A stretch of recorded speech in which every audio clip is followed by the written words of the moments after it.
The outcome of the Democratic Republic of Congo's election results has been welcomed by some as a triumph for democracy and rejected by others as a coup. The Congo's Catholic Church, one of the most respected institutions, challenged today's results from a chaotic presidential election, suggesting its tally did not give victory to opposition leader Felix Tshisekedi. Well, the Electoral Commission announced that Tshisekedi had won the December 30th vote, edging out another challenger, businessman Martin Fayulu. The outcome of Democratic Republic of Congo's chaotic election has been met with a mixed reaction and uncertainty over what the future holds. For some, it's a historic democratic victory. I have tears in my eyes.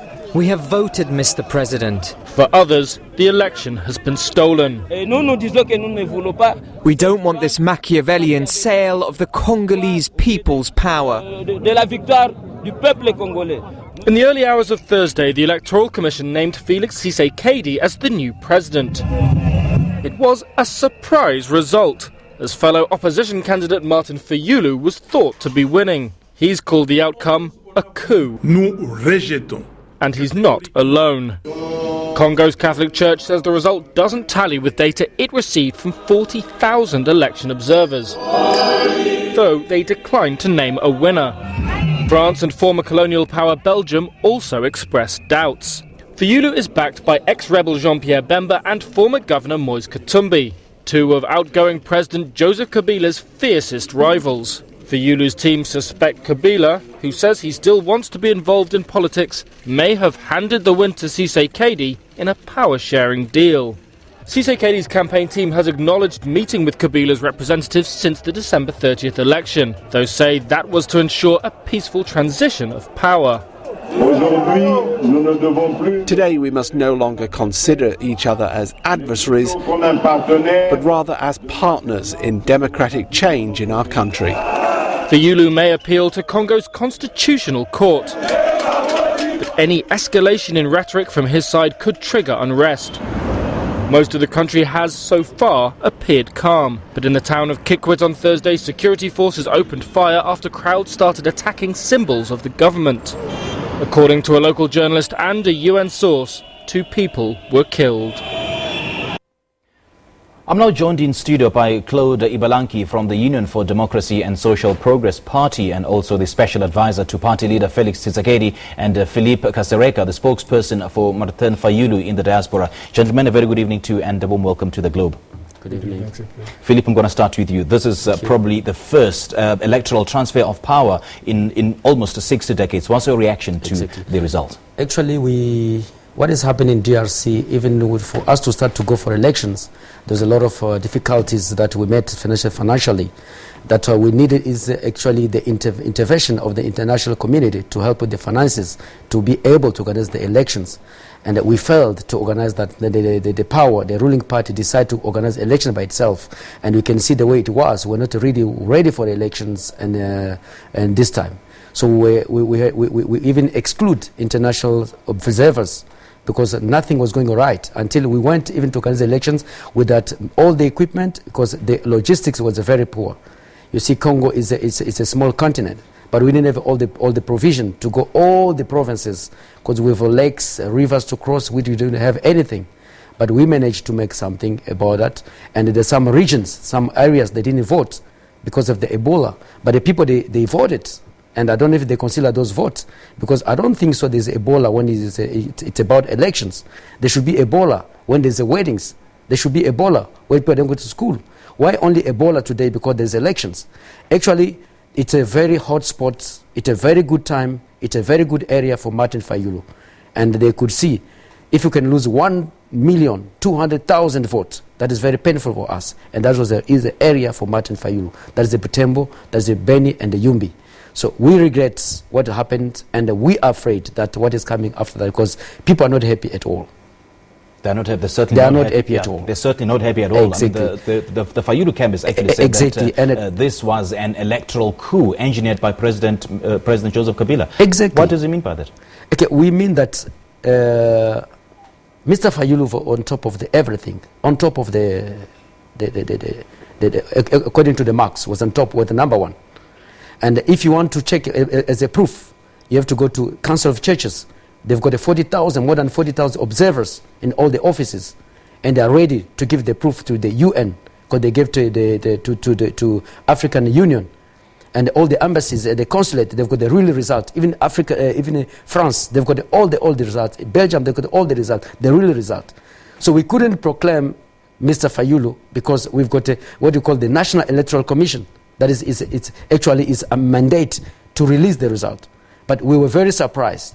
And then we understood, because one day already the Secretary General of the party for UDPS, he said that we are no more with opposition. We are with the FCC, which is a ruling party. We've got some agreement, and according to the agreement, we have to protect Joseph Kabila, and we have to agree to work with them. But when you see the way they're organizing, there's some agreement that will never allow Mr. Felix Tshisekedi to rule the country effectively. So Joseph is still underground. Right. Mr. Ibalanky, I chatted to you a few days ago, and you were quite confident of its Tshisekedi victory, and now it has since come to pass. What's your reaction? Well, we are extremely happy. We are very excited. We are ready to rule, ready to govern, and yeah, that's how we feel. I just want to respond to what my friend Philippe has said. You know, when you engage into a game, you play by the rules of the game. If you don't agree, if you feel like the election is not well prepared, the Electoral Commission, all the challenges that is mentioned, the honorable thing to do is say, we're not going to take part.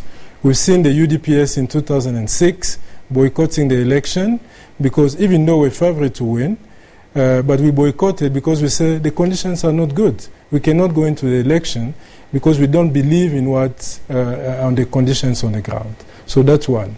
So if you can cry fool after the fact, okay, so you participate, first you send conflicting signal, you tell people we're not going to accept the voting machine, we're going to vote with the paper, and then suddenly you change 1 week before the election to say, now let's vote with the voting machine, and you go yourself and you vote.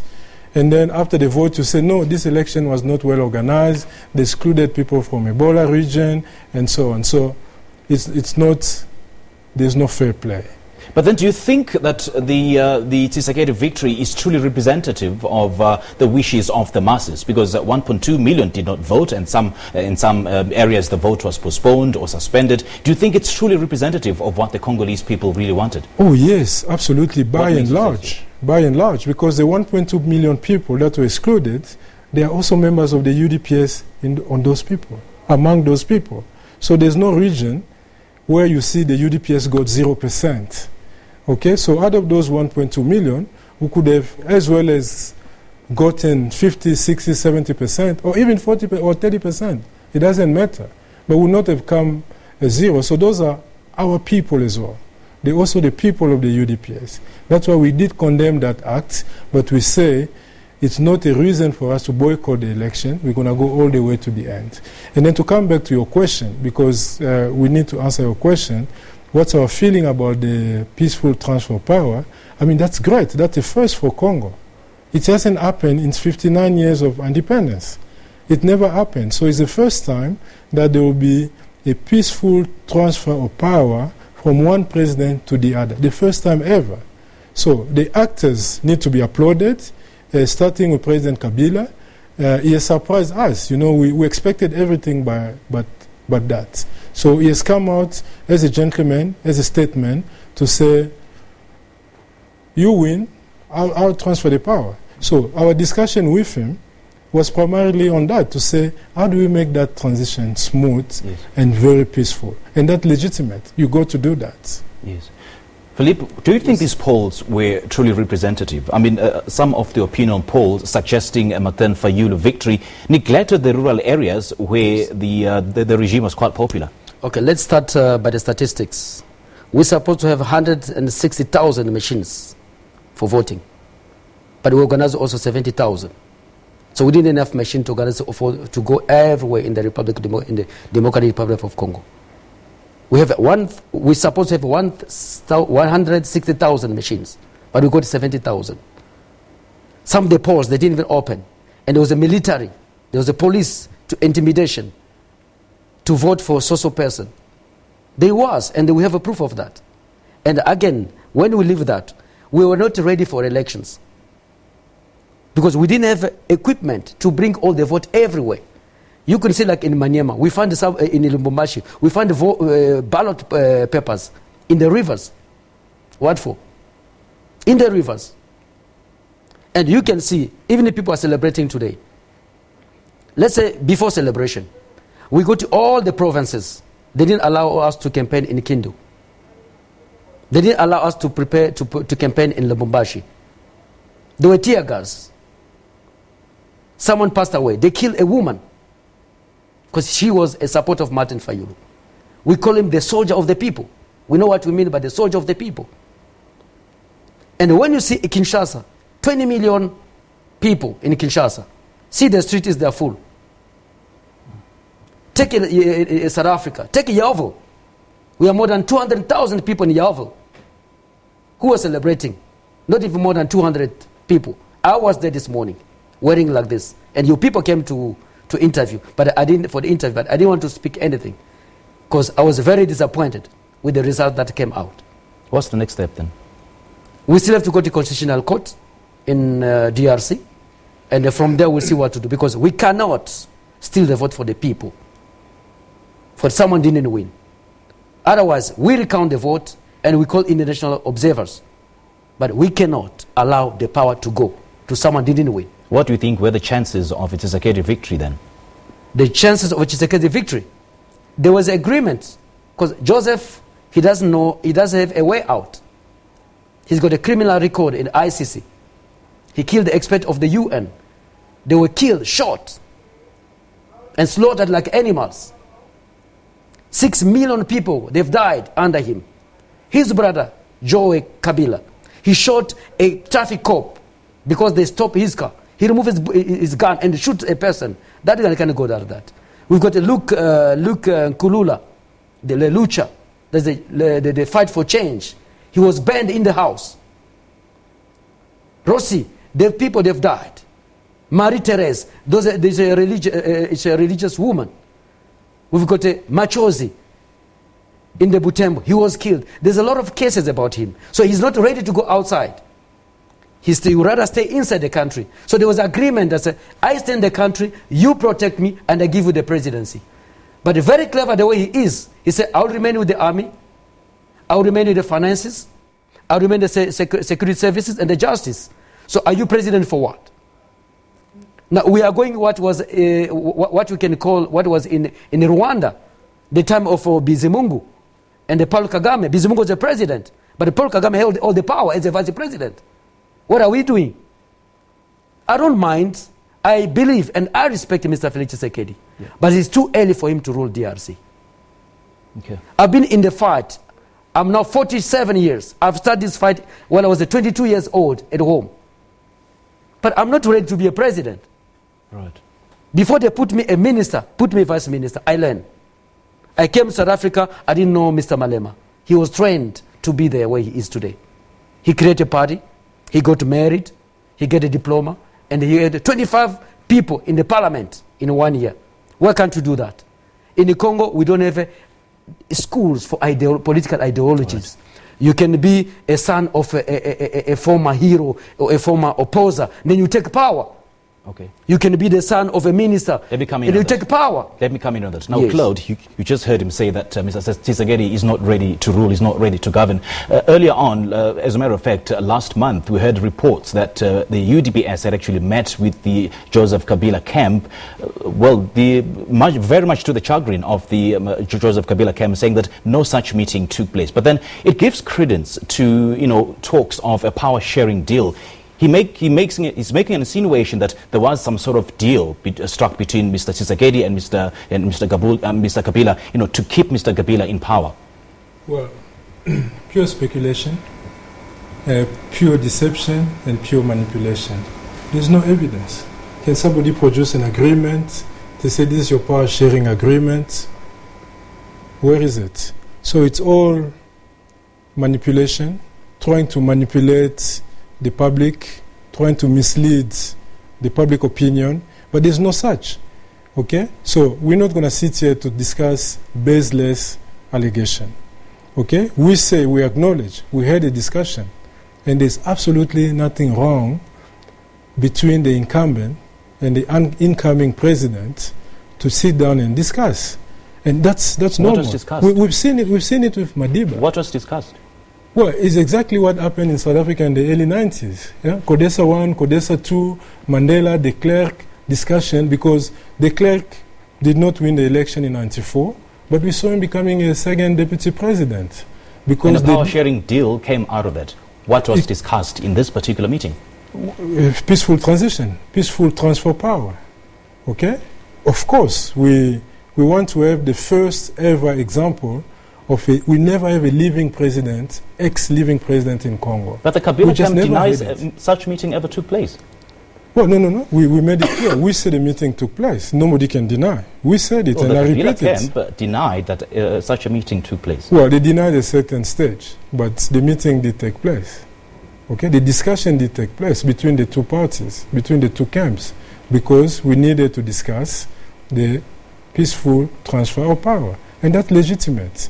Because you have somebody who's coming, who has the control of all the state machinery, and there's a continuity of states. How can a transfer of power be discussed without the official the results being released? Well, it was we were leading the process. When I came over here with extreme confidence, I told you that we're leading the process because we had our own compilation center.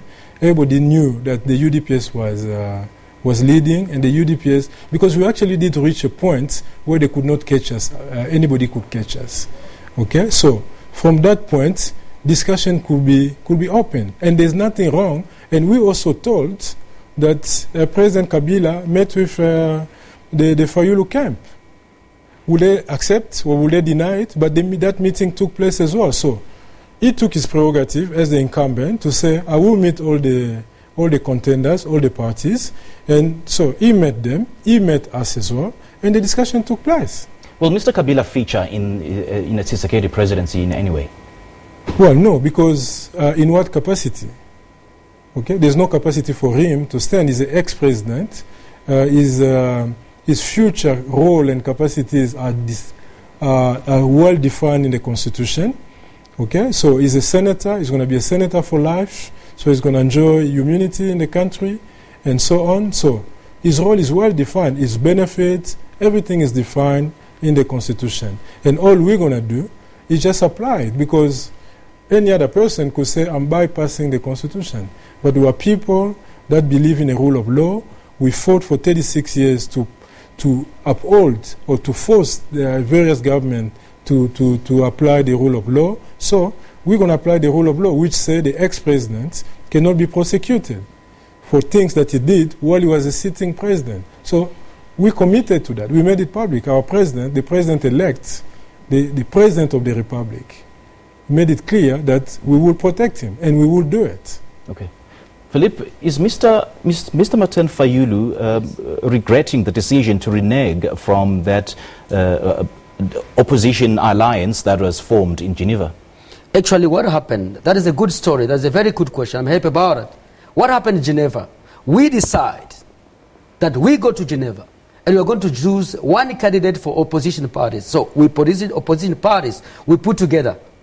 All of us, we decide to go to Geneva and to choose one candidate. But after Geneva, Martin Fayulu was chosen as the candidate of the opposition. So he was the leader of the opposition to come and lead the opposition in the country for elections. But we were surprised that Felix Tshisekedi and Vital Kamerhe, they said, no, our members, they are banning our offices, so we have to take back our signatures. We cannot put down, we cannot ridicule the Kofi Annan Foundation at that stage. That is very bad, disappointing. That's very disappointing. After signing all the agreement, and we still have those agreements, that says, if you don't respect this agreement, you are dead politically. You are dead politically. And they signed those agreements. But they said the members, they are banning the offices. They have to take back their signatures. That was the reason. And we were surprised that he was also candidate to the presidency. The ruling party that we are condemning, present one candidate. But as opposition, we came with the two candidates, which is not normal. And we believe that it was not an opposition for us. It was a selling out to check what we have inside and to go to sell to Kabila. Because Mr. Kamere never left Kabila since long time. Kamere is nothing without Joseph Kabila. Joseph Kabila came to power, he didn't know Congolese language. He didn't know French. Kamere used to teach him French. He knows French from Kamere. Kamere went to campaign in all the province for him because he didn't know any language to speak. And that's why it was a PPRD. Kamere became the president of the parliament. Okay. Now, Claude, he's accusing Mr. Tshisekedi of treachery and of being cunning in that Geneva deal. No, absolutely not. I was in Geneva. I was there alongside my leader and the President of the Republic.